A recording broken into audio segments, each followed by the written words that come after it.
بعض اوقات قرآن خوانی وغیرہ ہوتی ہے تو کچھ سپارے رہ جاتے ہیں، یہ کون پڑھے گا؟ تو یہ کوئی ضروری نہیں ہے کہ آپ اگر قرآن خوانی کروا رہے ہیں تو پورا قرآن ختم کر کے اس کا ثواب ہی ایصال کرنا واجب ہے۔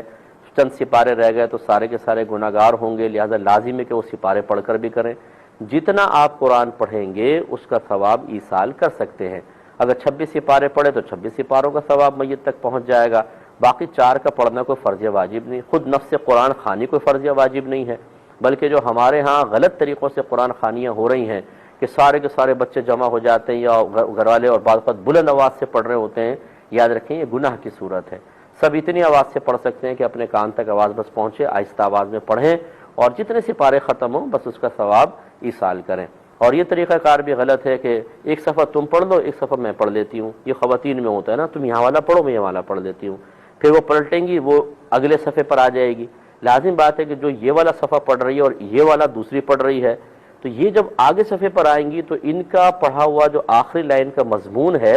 وہ اس صفحے سے نہیں ملے گا بلکہ اس سے اگلے والے صفحے سے ملے گا، اور ہو سکتا ہے وہ مضامین ایسے آپس میں ٹکرا رہے ہوں کہ خدا نخواستہ کفر بھی لازم آ سکتا ہے۔ مثلا اللہ تعالیٰ مومنین کا ذکر فرما رہا ہو کہ جو یہ نیک عمل کرے گا، اب انہوں نے پڑھتے پڑھتے دوسرے صفحے پر آئی وہ جہنم میں جائے گا، تو یہ غلط قسم کا مفہوم نکل آیا۔ اس لیے یہ طریقہ کار عورتوں کا بالکل غلط ہے کہ ایک صفحہ یہ پڑھے ایک صفحہ میں پڑھوں، آپ ترتیب سے آدھا قرآن آدھا سپارہ پڑھ لیں، آدھا سپارہ دوسرے کے حوالے کر دیں، اس طریقے سے ایک